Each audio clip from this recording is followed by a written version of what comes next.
Bismillahirrahmanirrahim. Assalamualaikum warahmatullahi wabarakatuh. Pada kesempatan ini saya akan menjelaskan contoh soal tentang siklus Carnot, baik mesin pemanas maupun mesin pendingin, misalnya kulkas. Kita mulai dari soal standar dulu yang terkait dengan siklus Carnot. Ini ada grafik siklus Carnot dengan suhu T1. Ya, ini suhu T1-nya 1000 Kelvin, ini T2 ya. Jadi T1 selalu lebih besar daripada T2. Di sini ada kalor yang dibuang, diberi simbol dengan Q2 ya. Nah, jadi ini diminta nanti berapa efisiensi mesin dan berapa W dan Q1. Nah, yang pertama kalau kita bertemu dengan soal seperti ini, kita hitung dulu berapa delta T-nya. Ya, ini delta T selisih T1 dan T2 itu kan sama dengan 1000 kurang 200, berarti ini 8. Nah, ini 800. Maaf. Nah, ini 800 ya. 800 Kelvin. Nah, ini delta T-nya 800 Kelvin. Nah, kalau sudah ada delta T, ada T1, kita bisa mulai menjawab yang A. Ingat bahwa efisiensi itu sama dengan bisa W per Q1 dalam kemudian di sini bisa kita pakai delta T per T1. Nah, delta T-nya 800, T1-nya 1000 ya. Ya, di sini dapat efisiensinya 0,8. Kalau mau dijadikan persen berarti ini sama dengan 80%. Ya, ini kalau mau jadikan persen. Oke, itu yang pertama yang untuk menentukan efisiensi mesin. Nah, sekarang yang B, ini yang lebih gampang lagi yang B. Ingat bahwa kemarin kita punya perbandingan bahwa Q1 sebanding dengan T1, W sebanding dengan delta T, dan Q2 sebanding dengan T2. Nah, ini T1-nya kan 1000 Kelvin ya. T1-nya 1000 Kelvin. Delta T-nya sama dengan 800 Kelvin. Kemudian T2-nya sama dengan 200 Kelvin.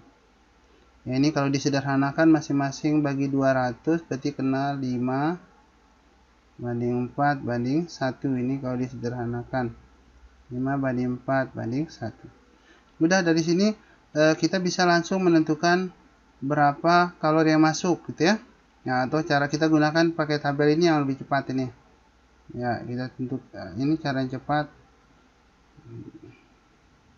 Kita harus buat tabel seperti ini. Ya, ini kita isi dengan Q1. Paling atas itu adalah Q1. Ini tengah ini W. Yang paling bawah adalah Q2. Perbandingannya kita salin ke sini 5 4 1. Nah, sekarang dari soal yang ada Q2 ini. Q2-nya sama dengan 1000 Joule. Oh, ini 1000 Joule. Nah, berapa W dan nah, itu kan ditanya kalau masuk ya Q1 dan usaha dalam satu siklus, berarti W Q1 dan W. Nah, ini tinggal pakai perbandingan. Kalau ditanya Q1 berarti kan 5 per 1 kali 1000 kan? Berarti kena 5000 Joule. Kalau sudah begini boleh mana-mana ditentukan terlebih dahulu. Nah, Q2-nya W-nya tinggal kurangi saja. 5000 kurang 1000 atau bisa pakai perbandingan 4 per 5 kali 5000 atau 4 per 1 kali 1000. Jadi sama saja hasilnya sama dengan 4000 Joule. Oke. Ini cara menjawab soal seperti ini, soal standar untuk termodinamika. Kita coba ke soal yang kedua. Ya, ini sama. Ya, tugas kita adalah pertama mencari delta. Ya, tugas kita itu mencari delta T gitu ya. Delta T-nya jadi ini kan 600 ya. 600 Kelvin. Ini delta T-nya 600 Kelvin. Ya, dan nanti kalau disederhanakan 1600 400 berarti kan 532. Nah, itu nanti yang terkait dengan yang B. Nah, sekarang kita jawab dulu yang A. Efisiensinya sama dengan delta T per T1 sama dengan 600 per 1000. 600 per 1000. Nah, ini sama dengan 0,6 Mau jadikan persen boleh, berarti ini sama dengan 60% ya. Ya, ini kalau mau dijadikan persen. Oke, sekarang yang B, kita pakai tabel yang tadi gitu ya. Saya lebih cepat kalau menggunakan ini dan lebih gampang juga. Iya. Nah, ini Q1, ini W, di sini Q2. Nah, sekarang kita isi perbandingannya. 1600, 400, berarti 1000 bagi 200 ini kan 5 gitu ya. 600, 3, di sini 2. Di dalam soal diketahui W, berarti tulis W-nya 3000 gitu ya. W-nya 3000 Joule. Nah, sekarang diisi yang ditanya ini sama ini. Ya, 5/3 kali 3000 berarti yang ini kena 5000. Yang bawahnya tinggal dikurangi, atau bisa 2/3 kali 3000 atau 2/5 kali 5000, ya sama saja hasilnya 2000 Joule. Ya, itu soal standar terkait dengan siklus Carnot. Gitu ya, nggak ada yang sulit ya. Sekarang kita coba soal lain. Ya, ini soal ini ada banyak cara kita selesaikan. Kita bisa pakai cara, saya coba cara yang pertama dulu ya. Yang pertama adalah kita punya rumus, mohon maaf. Ya, jadi cara pertama adalah kita punya persamaan. Nah, persamaan kita punya adalah efisiensi itu bisa dituliskan dalam bentuk 1 min T2 per T1. Nah, itu efisiensi. Nah, ini kalau rumus ini saya balik, saya bisa menuliskan menjadi T2 sama dengan 1 dikurang efisiensi 1 kurang efisiensi dikali T1. Oke, karena T2 awal dengan T2 akhir sama gitu ya, maka kita tuliskan T2 awal sama dengan T2 akhir. Nah, itu caranya. Anggap saya T2 aksen.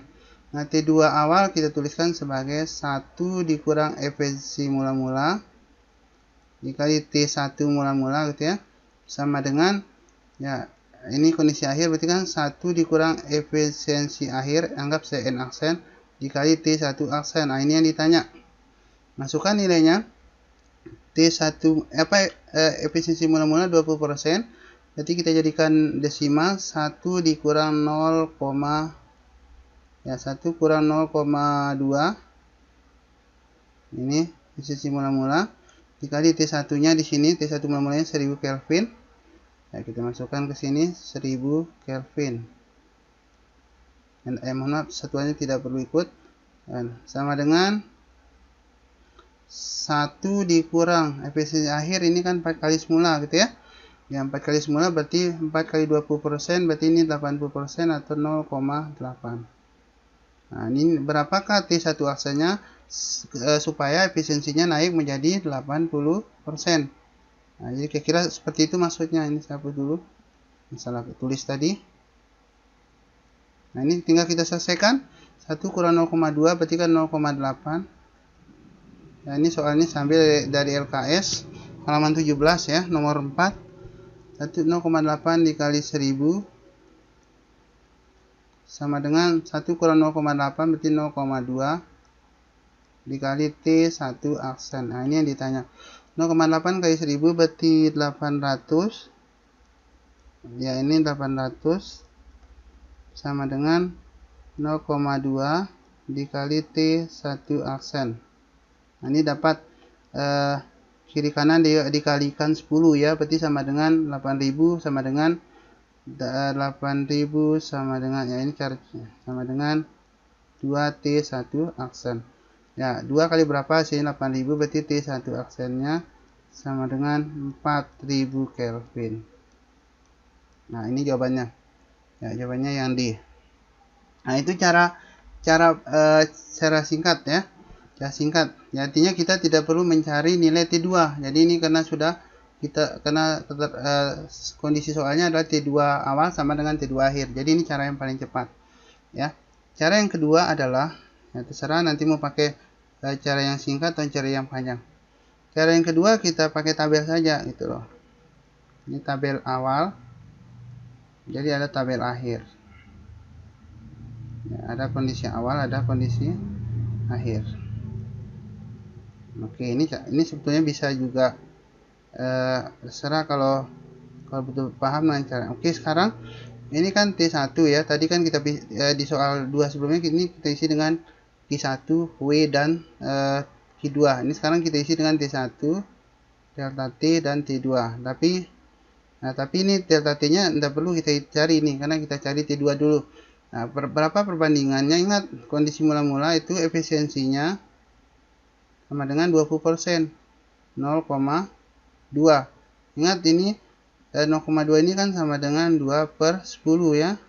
Nah, ini menunjukkan perbandingan W dengan Q1, berarti ini 2/10. Ya, 2/10 berarti ini kan 8, seperti itu. Nah, di dalam soal T1-nya 1000 Kelvin. Nah, sekarang berapakah T2-nya? Ya, berarti kan T2-nya kita dapat, karena ini 8/10 kali 1000, berarti T2-nya sama dengan 800 Kelvin. Nah, T2 ini sama dengan kondisi T2 di akhir ini. Berarti ini ditanya T1 aksen, ini T2-nya. Ya, T2 aksennya sama, oke. T2 aksennya sama-sama 800 Kelvin. Ya, T2 aksennya sama-sama 800 Kelvin ya, sama dengan yang ini. Nah, sekarang kita lihat ini delta T. Nah, ini kan mau dinaikkan efisiensinya menjadi 80%. 80% itu kan 0,8. Kalau dijadikan perbandingan ini kan 8/10 gitu ya. 8/10. Ya, 8/10. Nah, berarti ini kita isi dengan 8 ini 10. Ya, kenapa ini 10, ini 8, berarti ini 2 kan gitu. Nah, oke. Nah, ini kita udah bisa tentukan T1 aksen ini. 10/2 kali 800, betul kan? 10/2 berarti kan 5 kali 800, ini kena 4000 Kelvin. Ya, jadi sama dapatnya. Ya. Nah, seserah mau pakai cara yang mana. Bisa pakai cara cepat seperti ini, rumus cepatnya. Efisiensi 1 kurang efisiensi mula-mula dikali T1 mula-mula sama dengan 1 kurang efisiensi akhir dikali T1 aksen. Jadi ini yang ditanya. Ya, mungkin itu dulu untuk pembahasan contoh soal siklus Carnot. Nanti kita lanjut ke soal yang lainnya. Terima kasih. Assalamualaikum warahmatullahi wabarakatuh.